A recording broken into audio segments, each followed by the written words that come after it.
Allô, Marie-Josée avec vous, votre partenaire d'entraînement dans le No Makeup Workout. On continue les étirements yin, toujours avec le bas du corps pour l'instant. Alors, à peu près les mêmes muscles, mais on continue avec différentes variations. J'ai toujours mon chronomètre que j'utilise pour 2 minutes chaque étirement. Optimalement, si je peux me permettre, 3 minutes, 4 minutes si vous avez le temps, ou peut-être même combiner les deux vidéos d'exercices qu'on fait ou d'étirements qu'on fait en yin. Alors, je vais commencer simplement au mur. C'est le bretzel, ce qu'on appelle aussi en anglais le threading the needle. On vient s'installer les fesses au mur comme il faut. Et normalement, la jambe serait droite. Là, je suis un peu dans mon miroir. On commence avec le pied sur le genou et tranquillement, on descend le pied en gardant le fessier au sol. Ce que vous pouvez faire ici, c'est aller chercher peut-être un petit peu de mouvement vers la droite ou vers la gauche. Allez sentir où vous avez un peu plus d'étirement. Et à mesure que ça commence à réchauffer, on laisse le pied descendre un petit peu plus. Toujours en gardant le bassin au sol. Donc, c'est ce peu qu'on ait besoin de presser un petit peu plus avec le bassin vers le plancher. On relaxe. Alors, essayez vraiment de rendre aussi la cheville sur le genou. Vous ne voudrez pas se retrouver avec le pied et la cheville tout croche de cette façon, surtout pour une longue période. Donc, la cheville est lousse ici. On calme la respiration.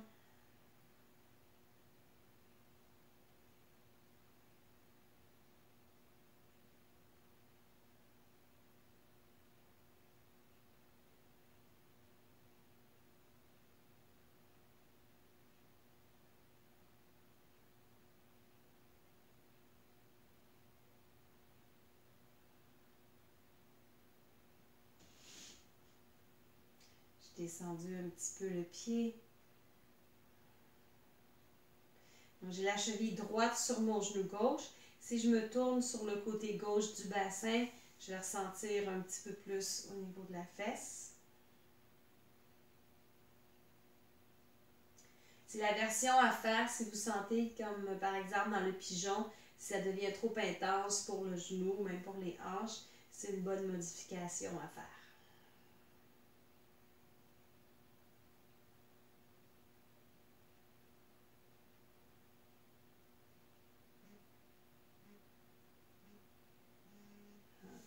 Et on relâche. On a notre petit 10 secondes, le temps de s'installer de l'autre côté.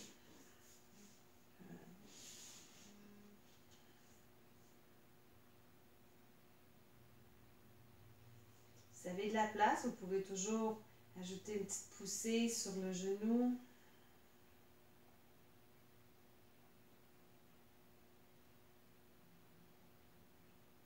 En 2 minutes, ça passe quand même assez vite.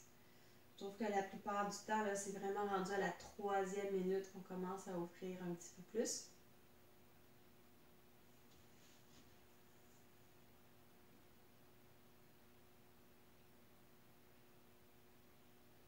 Le prochain étirement, j'ai oublié de le mentionner, mais on aurait besoin d'une courroie. Plus tard, on va utiliser aussi des blocs, certaines variations.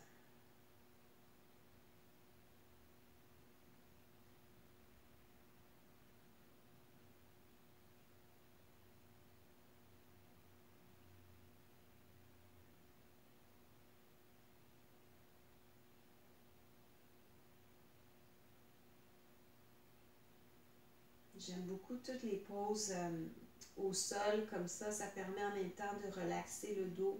Donc, on n'a pas à travailler pour avoir une colonne qui s'allonge, qui est en extension. Donc, naturellement, en étant couché, le dos relaxe et permet de retrouver une longueur, un espace.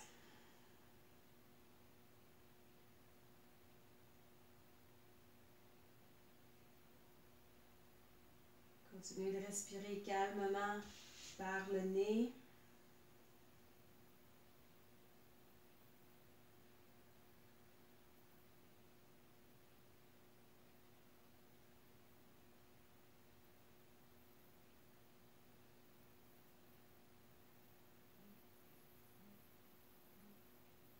Et relâche. Là, on va prendre sa couronne On va rester près du mur encore. Avoir le pied gauche au mur. Bien ancré. Et on vient chercher à la plante du pied ici. Vous pouvez laisser les mains descendre. Hop, je prise en dessous. Et rouler la courroie. Laissez les coudes au sol. Alors ici, on ne veut pas aller chercher un mouvement là, qui est très fort, comme très agressif. Dans le fond, je viens chercher les ischio-jambiers. Aussitôt que le genou est plié, je perds le muscle derrière la jambe. Donc, on pousse le talon vers le ciel et le talon au mur, bien présent. Essayez aussi d'éviter d'avoir le pied tourné de cette façon. On garde les orteils vers le ciel. Ça va donner aussi un petit peu plus d'étirement en même temps au psoas en pressant très fort la cuisse au sol et le bas du dos au sol. Nous, ce qu'on fait avec les mains ici, on guide légèrement la jambe comme si on allait au-dessus de la tête, mais sans jamais plier le genou. Il faut vraiment être présent ici. Donc, un petit peu moins passif dans cet étirement, comme on l'est la plupart du temps dans le yin. Et on revient toujours les orteils vers soi, le talon vers le ciel, et on tire un peu au-dessus de la tête.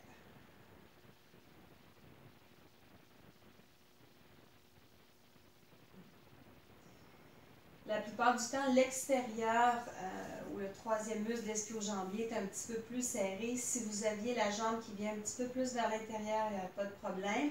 Mais évitez d'aller trop vers l'extérieur. On fait des étirements pour l'intérieur des cuisses, mais naturellement, là, il y a une rotation externe qui se fait souvent. Donc, allez plutôt le pied neutre ou légère rotation interne et un petit peu vers la gauche, toujours en tirant au-dessus de la tête.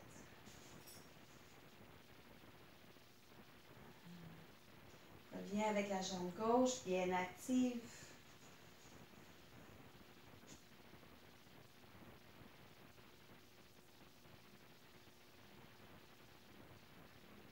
Et relâche. On va juste transférer le pied dans la courroie. On vient installer. Souvent, on arrive déjà un petit peu plus près.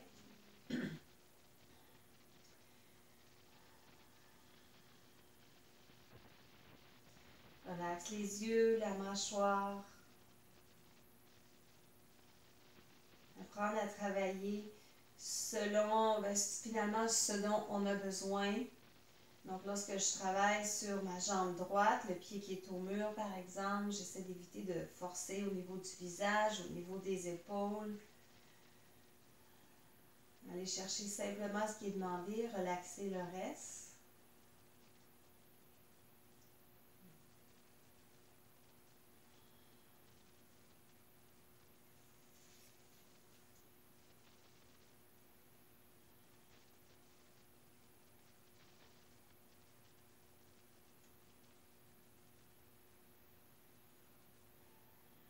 Ici, on essaie de garder la taille gauche, donc la jambe gauche au ciel. J'évite de laisser la fesse sortir sur la gauche. Donc, bien serrer la fesse gauche vers l'intérieur de la cuisse droite.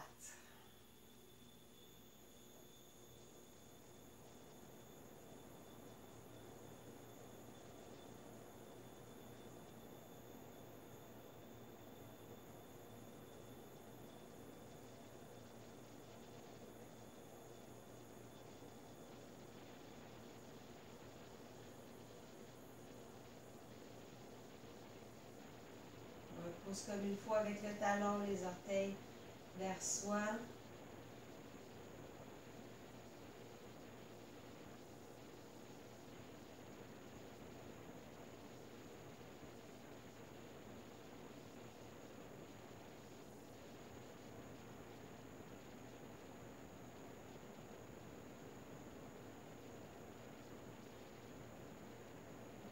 Et relâche.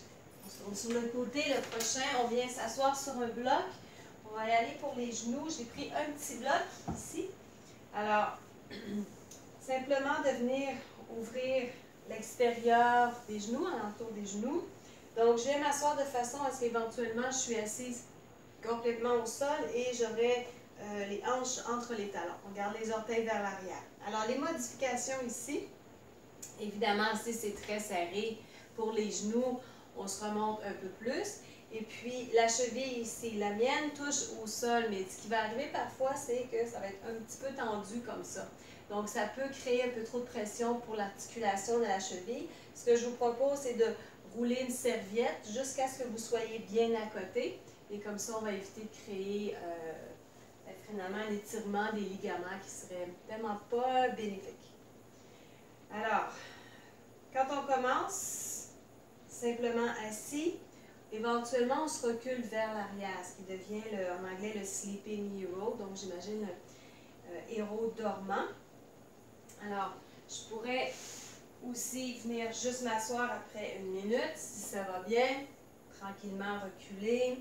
On y va de cette façon, Et puis éventuellement, vers le sol. Alors, si on s'en va vers le sol, à côté de moi, vous avez vu, j'ai mis un bolster, ça pourrait être sur un gros coussin, ça pourrait être à côté aussi, contre un divan, contre une chaise. Voilà. Et on pourrait s'en aller aussi de cette façon doucement. Donc, les coudes au début, sans laisser la tête comme ça relâchée. Vous voyez, ça fait remonter mes épaules, j'ai une mauvaise posture. Donc, plutôt les coudes de cette façon, surtout vers la fin, parce que c'est pas tellement confortable de ne pas être à côté. On pourrait avoir les blocs un petit peu plus haut, évidemment, en dessous des omoplates et en dessous de la tête. Et si vous allez vers le sol de cette façon, continuez de pointer le coccyx vers l'avant et de rentrer le ventre un peu. Et comme ça, on va écraser la cage thoracique. Voilà, c'est déjà terminé. Good. Et on va y aller pour les mollets. Alors, un petit renversé peut faire du bien. Les mollets, la façon que j'ai installé ici, j'ai pris mes 2 blocs. Ça pourrait être un bloc de bois, des livres. Et je vais monter les pieds dessus. Laisser les talons au sol, évidemment. Et là, le truc, c'est de venir presser les hanches vers le mur. Je peux m'accoter de cette façon. Donc, si les fesses restent vers l'arrière, il n'y a absolument rien qui va se passer. Évidemment, ici, dans cette version-ci, on fait seulement un étage des mollets. Alors, ceux qui sont un petit peu plus superficiels, plus à l'extérieur. Et encore une fois, bien actif, presse le bassin. Le bassin va vouloir reculer comme ça pour éviter les étirements. On l'avance.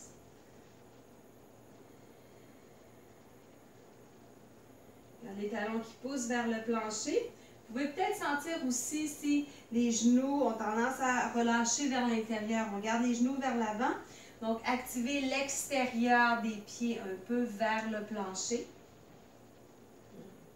Comme si on poussait un peu les jambes en chien renversé.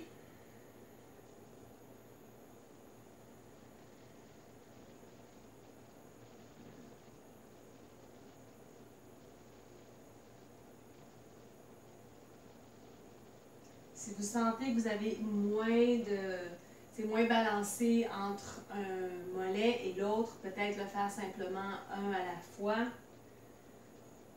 Allez chercher votre 2 minutes et des fois c'est juste de bouger un petit peu différemment intérieur-extérieur du pied. Allez trouver ce qui est un petit peu plus tendu.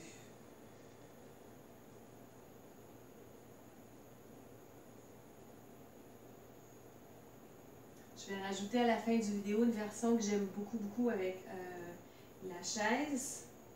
Voilà, ça va être juste un petit bonus.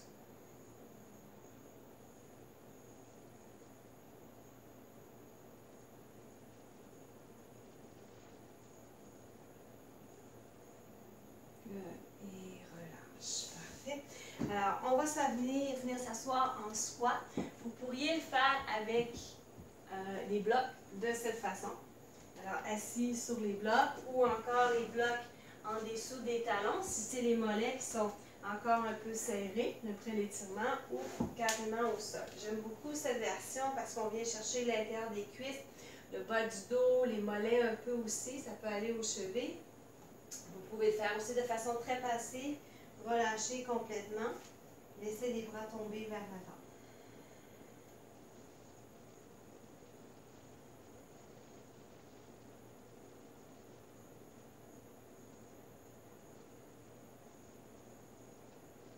La respiration bien descendre jusqu'au plancher pelvien. Vous devriez sentir un changement, un mouvement qui se fait au niveau des ischions lorsque vous respirez. Et avec une légère compression au niveau du ventre et des cuisses, la respiration peut se faire sentir plus dans le bas du dos à l'arrière, au niveau des reins.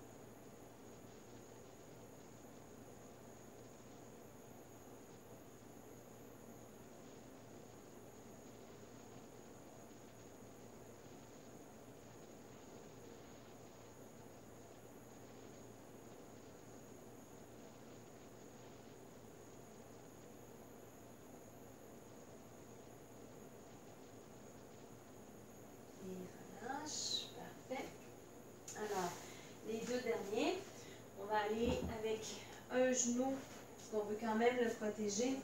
Un genou sur un coussin ou sur une serviette pliée. Et on va venir lever. Alors, j'ai le genou droit au sol, je lève le bras droit. Je vais plier derrière, chercher le coude. Garde le coccyx qui pointe comme il faut vers le plancher et je vais balancer de cette façon. Je vais le faire devant. Donc, on est comme ça ici, les jambes 90 degrés. Rentre le ventre comme il faut, un peu comme si on allait faire dos de chat. Donc, bien arrondi, mais en même temps, on lève la colonne. Alors, on vient étirer le psoas devant ici, tout le long de la taille. Ça aide à enlever un peu la compression qu'on peut avoir eue dans certaines activités physiques. Celle-là demande évidemment un petit peu plus d'effort aussi.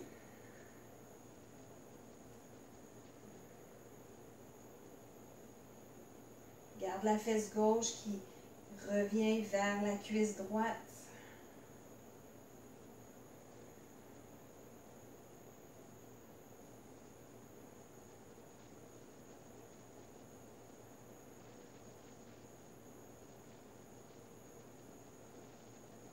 Toujours tester un petit peu où vous êtes rendu, si vous êtes déplacé, recherchez un peu où vous êtes dans l'espace. Repositionner, on essaie vraiment d'aller chercher une bonne extension. Une autre 30 secondes.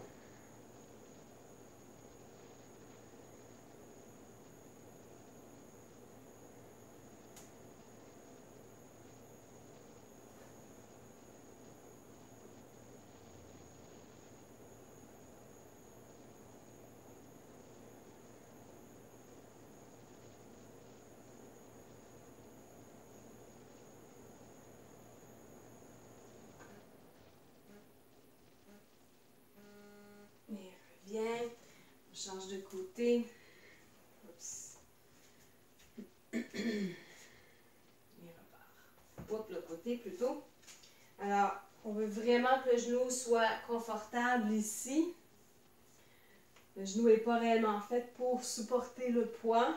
Ce n'est pas sa fonction.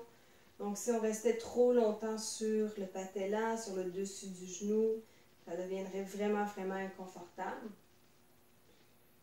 On pourrait se blesser aussi à la longue. Alors ici, encore une fois, coccyx descendant. Attention au pied derrière, laissez-les pas rentrer vers l'intérieur. Devrait au moins être derrière le genou. Si vous avez de la place, un petit peu plus aussi vers votre gauche. Lève la colonne. Donc, on veut arrondir, mais on ne veut pas s'écraser non plus. Donc, faites attention avec le haut des épaules. On continue à l'élever en gardant bien la cage thoracique descendue.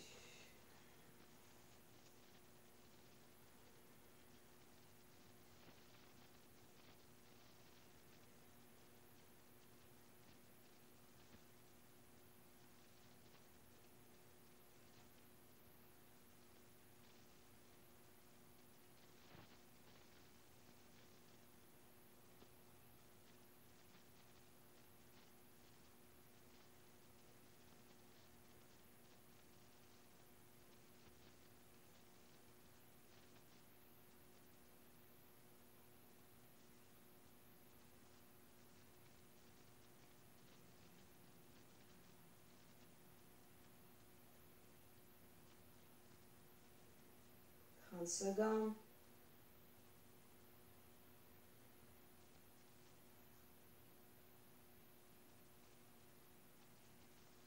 Lève comme il faut le devant du bassin, le coccyx descend, mais c'est comme si on tirait l'os pubien vers le sternum.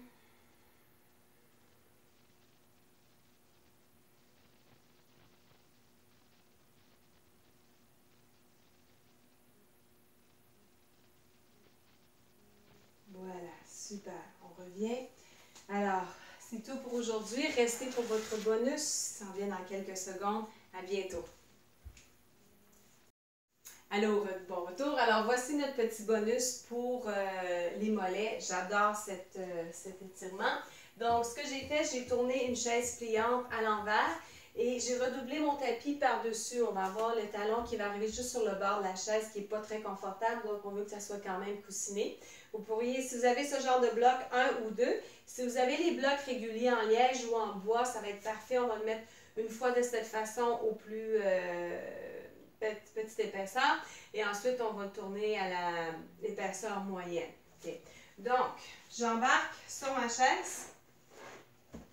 Je viens chercher le talon juste sur le rebord de la chaise. Voilà, les orteils vers le haut. Et on vient s'accoter de cette façon. On relaxe. Alors, si c'est déjà beaucoup d'étirements pour vous, vous restez plus longtemps. Moi, ça va ici. Ça va vraiment aider votre chien renversé aussi d'aller étirer les mollets. C'est quelque chose qu'on ne fait pas souvent. On pense souvent aux ischio-jambiers, aux cuisses intérieures, mais le mollet fait partie de la chaîne tout à l'extérieur du corps. Donc ensuite, on met de l'épaisseur derrière de cette façon jusqu'à ce qu'on dise « Wow, c'est assez! » Good. Alors, et puis on reste encore une fois en 2 minutes, 3 minutes. Si justement vous courez par exemple sur la pointe des pieds, c'est très très exigeant pour les mollets. Donc cet étirement qui est passif, qui va demander un petit peu moins d'effort, un peu moins d'équilibre aussi. Dans le fond, on fait juste se relaxer, s'accoter, puis on attend que les choses se fassent par elles-mêmes. Donc ça peut être un très bon étirement. C'est bon? Alors, on ressort. Il faut faire bien attention lorsqu'on ressort. Ne faites pas un saut. Des fois, ça se peut que la chaise fasse un gros bond. Ah, ça va, pas celle-là. Donc, c'est tout pour aujourd'hui. On se revoit bientôt. À bientôt.